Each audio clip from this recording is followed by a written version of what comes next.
ईश्वर का वास हम सभी के हृदय में होता है और ईश्वर कण कण में विराजमान होते हैं।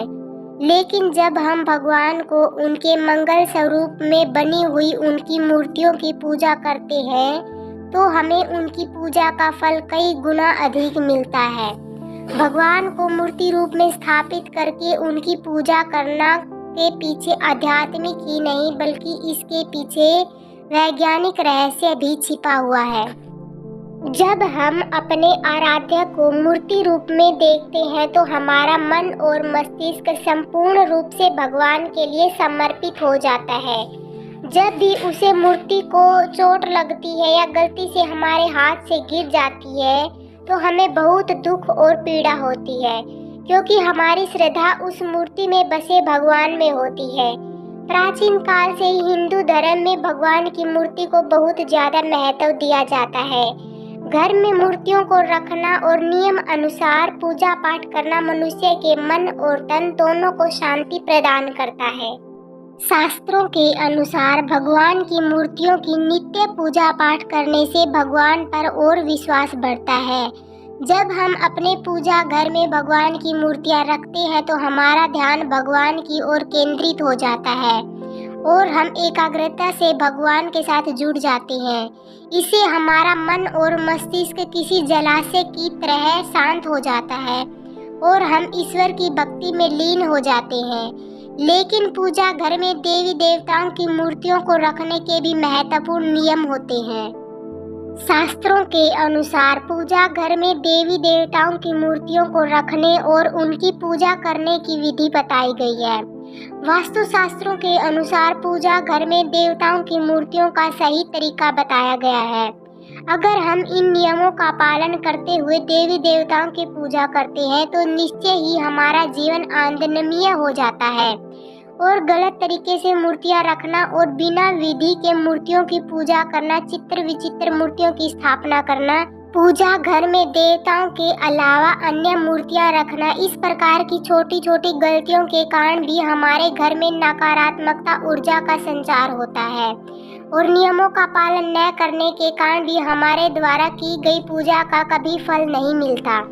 शास्त्रों के अनुसार कुछ देवी देवताओं की मूर्तियां पूजा घर में नहीं रखना चाहिए, क्योंकि इन देवताओं की पूजा की विधि बहुत ही कठिन होती है और उनकी पूजा करते समय कठोर नियमों का पालन करना पड़ता है जो साधारण मनुष्य नहीं कर पाते, जिस कारण शास्त्रों में कुछ मूर्तियों को घर में रखने की मनाही की गई है। कुछ लोग जाने अनजाने में इन मूर्तियों को लाकर घर में रख लेते हैं, जिसका अशुभ प्रभाव उनके जीवन पर पड़ता है। कुछ देवी देवताओं की पूजा तंत्र साधना और अघोरी विद्या के द्वारा की जाती है और तांत्रिक पूजा हम अपने घर में नहीं कर सकते, इसलिए इन मूर्तियों को घर में कभी नहीं रखना चाहिए। साथ ही वास्तु शास्त्रों के अनुसार देवी देवताओं की मूर्तियों को घर में रखते समय उनके स्वरूप का भी ध्यान अवश्य रखना होता है। प्रत्येक देवी देवताओं को एक विशिष्ट रूप में ही पूजा करनी चाहिए, तभी उनका फल मिलता है। आज हम जानेंगे कि हमें किन किन मूर्तियों को पूजा घर में नहीं रखना चाहिए, कौन सी मूर्तियां शुभ फल देती है और साथ में ही जानेंगे कि कौन सी मूर्तियों को हमें मंदिर में नहीं रखना चाहिए। साथ ही हम जानेंगे कि पूजा घर कैसा होना चाहिए और कौन सी दिशा में होना चाहिए, पूजा करते समय कौन सी महत्वपूर्ण बातों का ध्यान रखना चाहिए। घर में नियमित रूप से पूजा पाठ करने से घर में खुशहाली आती है और नकारात्मक शक्तियां घर से बाहर चली जाती हैं। लेकिन यह तभी संभव होता है जब हमारे घर में हमारा मंदिर वास्तु शास्त्रों के अनुसार सही दिशा में हो। यदि मंदिर की दिशा और दशा गलत हो तो इसका बुरा प्रभाव हमारे जीवन पर पड़ता है।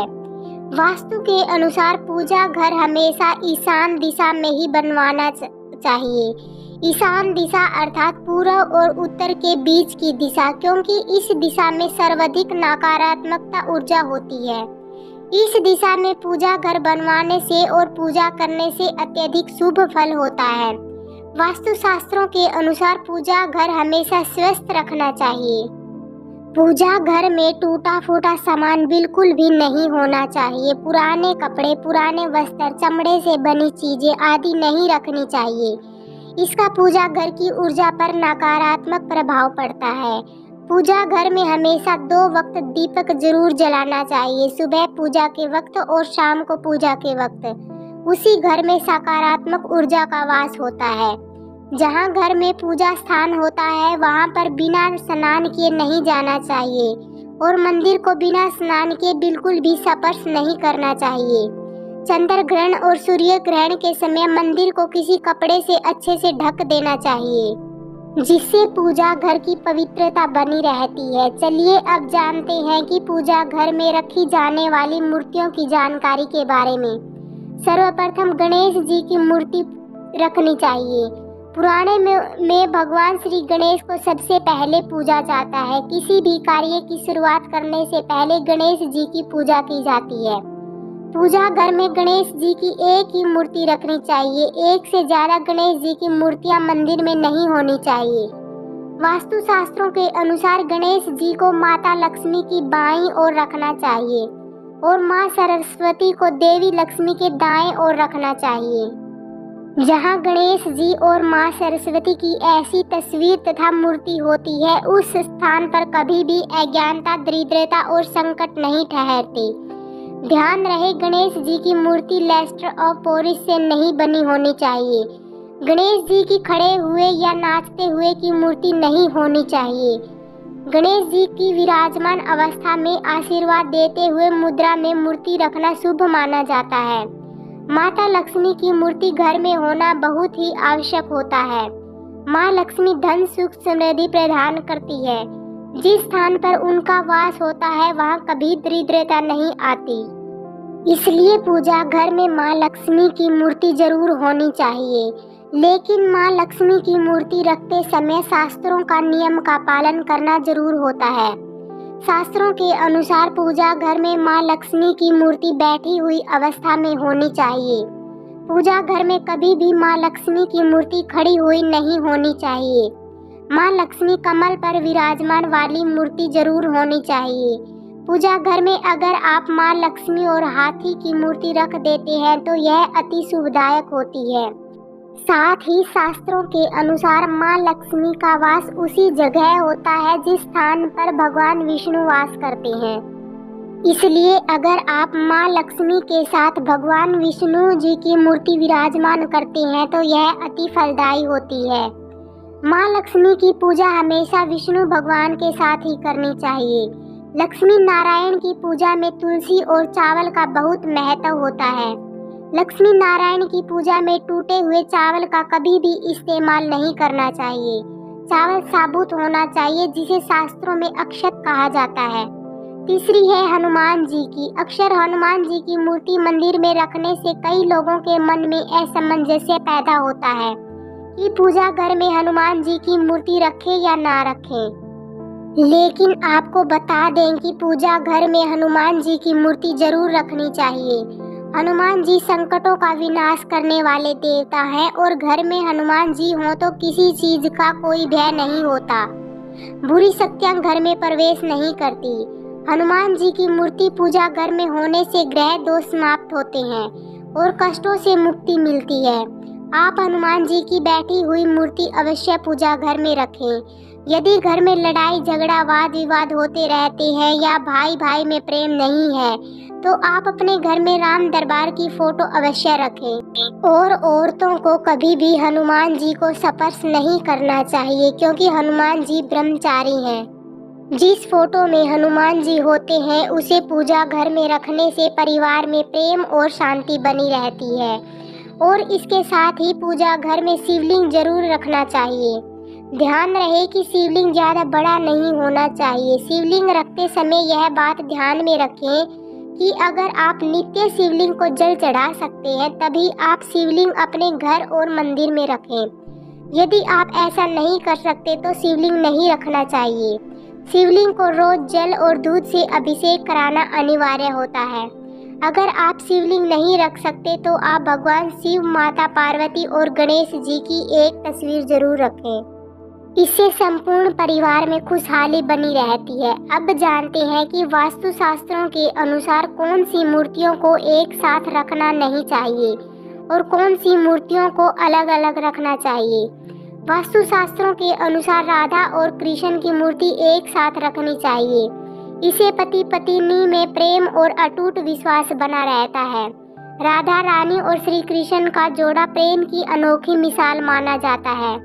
दोनों की संयुक्त मूर्ति रखने से घर में कष्ट दूर होते हैं और धन धान्य में वृद्धि होती है। वास्तु शास्त्रों के अनुसार शिवलिंग और भगवान विष्णु को कभी भी एक साथ नहीं रखना चाहिए, क्योंकि दोनों की पूजा पाठ में थोड़ी विविधता होती है। भगवान शिव पर तुलसी पत्र नहीं चढ़ाए जाते और भगवान विष्णु तुलसी पत्र के बिना किसी भी प्रकार का भोग स्वीकार नहीं करते।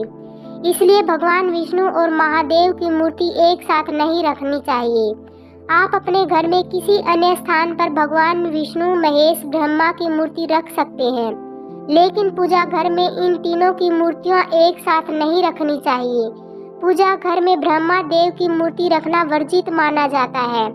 वास्तु के अनुसार पति पत्नी के बेडरूम में हनुमान जी की तस्वीर नहीं होनी चाहिए।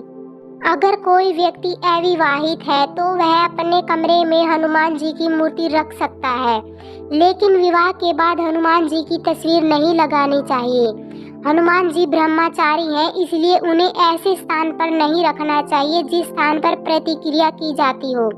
पति पत्नी को अपने कमरे में राधा श्री कृष्ण की तस्वीर रखनी चाहिए। वास्तु शास्त्रों के अनुसार पूजा घर में कभी भी मृत परिजनों की तस्वीर नहीं रखनी चाहिए। हमारे परिजन भगवान नहीं हैं, उनकी हर रोज पूजा नहीं करना चाहिए, अशुभ माना जाता है। मृत परिजनों की पूजा केवल पितृ पक्ष में ही करनी चाहिए। पूजा घर में मृत परिजनों और साधु संतों की तस्वीर भी नहीं लगानी चाहिए। पूजा घर का स्थान केवल आपके आराध्य का होता है, आपको केवल उनको ही सर्वोच्च स्थान देना चाहिए। वास्तु शास्त्रों के अनुसार पूजा घर में कभी भी राहु, केतु, शनि, काली माँ की तस्वीर नहीं होनी चाहिए, क्योंकि यह सभी देवता उग्र देवता की श्रेणी में आते हैं। इनकी पूजा तंत्र साधना से की जाती है। इनकी पूजा करना अत्यंत कठिन होता है और कोई भी साधारण मनुष्य इनकी पूर्ण विधि से पूजा पाठ नहीं कर सकता। इन देवताओं की थोड़ी सी भी पूजा पाठ करने में चूक हो जाती है तो गलत परिणाम होते हैं। इसलिए पूजा घर में इन्हें कभी नहीं रखना चाहिए, लेकिन आप इनकी मानस पूजा कर सकते हैं। आप इनको मन ही मन में उनके मंत्रों के जाप से उनको प्रसन्न कर सकते हैं। इन सब के अलावा आप यह बात भी ध्यान रखें कि पूजा घर में किसी भी उग्र अवस्था वाली मूर्तियां, फोटो नहीं रखनी चाहिए, अथवा मूर्तियां हमेशा प्रसन्नता की मुद्रा में और आशीर्वाद की मुद्रा में होनी चाहिए। लड़ाई और युद्ध की तस्वीरें भी पूजा घर में रखना वर्जित माना जाता है। पूजा घर को नियमित रूप से स्वस्थ तथा साफ सुथरा करते रहें, ताकि पूजा घर का वातावरण अच्छा बना रहे। पूजा घर को कभी भी गंदा नहीं रखना चाहिए। अगर पूजा घर में नकारात्मक ऊर्जा होगी तो उसका असर पूरे परिवार पर पड़ता है। अगर आपके पास अधिक समय नहीं है तो आप अपने पूजा घर में एक ही मूर्ति, अपने आराध्य की मूर्ति रखें, अथवा कुल देवता की अधिक मूर्तियां रखकर और उनकी पूजा पाठ समय पर ना करके अपने देवी देवताओं का अपमान नहीं करना चाहिए। इस प्रकार से देवी देवताओं की मूर्तियां रखकर घर का वातावरण पवित्र बना सकते हैं। कृपया लाइक और चैनल को सब्सक्राइब जरूर करें। जय श्री राम।